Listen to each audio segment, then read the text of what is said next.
বাজারে যাব তার জন্য গাড়িটা বার করলাম, তো হঠাৎ গাড়িতে ওঠার পর আমি দেখলাম হঠাৎ করে যে গাড়িতে শব্দ হচ্ছে। তো এইখানে দেখি ডিশটা প্রবলেম হচ্ছে, তো আমি 2-3 বার চাপ দেওয়ার পরেও দেখি প্রবলেম হচ্ছে, আর এই সাইডে দেখি সেই হাইড্রোলিকের ওইখান দিয়ে তেল বেরোচ্ছে, তো বুঝতে পারলাম না কি হচ্ছে। তো 2-3 বার দেখার পরে তোকে সেম প্রবলেম, ডিশের উপর দেখি একটা তেলের ছোটো একটা কৌটোর মতন আছে, তো ওইখানেও দেখলাম তেল কম আছে। তো তারপরে ভাবলাম তাহলে গ্যারেজেই নিয়ে যায়, তো আমাদের এখান থেকে গ্যারেজটা অনেক দূরে, সিন্ডানি।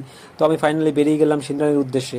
তো সিন্ডানি যেতে যে প্রচণ্ড গরম ছিল, তো তারপরে আমি একটু পরেই আমি চলে আসলাম সেই গ্যারেজে, আর গ্যারেজে আসার পরে দেখলাম যে এই সকেটটা নষ্ট হয়ে গেছে ডিশের মধ্যে যেটা থাকে। তো এইখানে দাঁড়িয়ে দাঁড়িয়ে কাকাটা ঠিক করছিল আর আমি এখানে দাঁড়িয়েছিলাম। তো ফাইনালি এই সকেটটা ঠিক হয়ে গেছে। তো এরপরে ওই যে বলেছিলাম যে কৌটাটা, ওইটা আর খুলছিল না, ওই নাট দুটো এতটা টাইট ছিল কি বলবো। তারপরে অনেকক্ষণ পরে খুললো, খোলার পরে এখানে দেখি তেল অল্প একটু আছে। তো এই তেল অল্প একটু ছিল, তারপরে এই তেল ঢেলে দিল, ডিশের তেল। এই তেলটা ঢালার পরে তারপরে এইটা একটু আটকে দিল।